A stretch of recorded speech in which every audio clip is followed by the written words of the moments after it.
Hi hello welcome back to my channel. இன்றைக்கி என்ன video அப்படின்னு பார்த்தீங்கன்னா, ஒரு குயிக்காக 2 மினிட்ஸில் ரெடி பண்ணுற ஒரு ஹெல்த்தியான டீ பவுடர் தான். கண்டிப்பாக உங்களுக்கு எல்லாருக்குமே இது புதுசாக தான் இருக்கும். எப்படி செய்யலான்னு பார்க்கலாம் வாங்க. இதுக்கு என்ன பண்ணணும் ஃபஸ்ட்டு அப்படின்னா, கருவேப்பிலையை நல்லா தண்ணியில் அலசிட்டு துணியில் நல்லா தொடச்சி எடுத்துகிட்டு இந்த மாதிரி ஒரு பேனில் போட்டு ரோஸ்ட் பண்ணணும். லைட்டாக சிம்மில் வச்சு பண்ணணும். அதுக்கப்புறம் சீரகமும் அதே மாதிரி தான் சிம்லேயே தான் வைக்கணும். நீங்கள் கொஞ்சம் ஃப்ளேமை அதிகமாக வச்சுட்டாலும் கருகிடும். அப்புறம் கரெக்டான ஒரு டேஸ்ட்டில் வராது அந்த டீ பவுடர். அதுக்கப்புறம் சீரகமும் அதே மாதிரி வறுத்து எடுத்துக்கலாம். எடுத்ததுக்கப்புறம் வெந்தயம் ரொம்ப நம்ம உடம்புக்கு ரொம்ப ஹெல்த்தியான ஒன்று வெந்தயம்.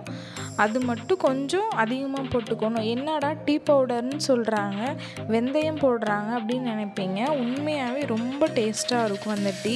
நீங்கள் ஒரே ஒரு டைம் ட்ரை பண்ணி பாருங்கள். லைட்டாக அந்த கசப்பு தன்மை இருக்கும் வெந்தயம் போட்டதுனால. ஆனாலும் டீ கண்டிப்பாக சூப்பராக இருக்கும். இது நான் ஓப்பனாக சொல்லணும் அப்படின்னா, எனக்கே தெரியாது. நான் எந்த ஒரு யூடியூப் சேனலு எதுலேயுமே நான் பார்க்கல. எனக்கு தெரிஞ்ச ஒரு அக்கா எனக்கு சொன்னாங்க. அதை தான் நான் உங்களுக்கு சொல்கிறேன்.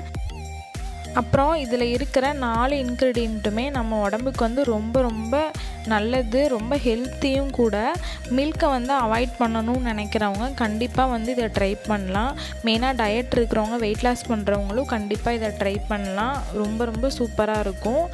இதை நல்லா ஆற வச்சதுக்கப்புறம் மிக்சியில் போட்டு கிரைண்ட் பண்ணி எடுத்துக்கோங்க.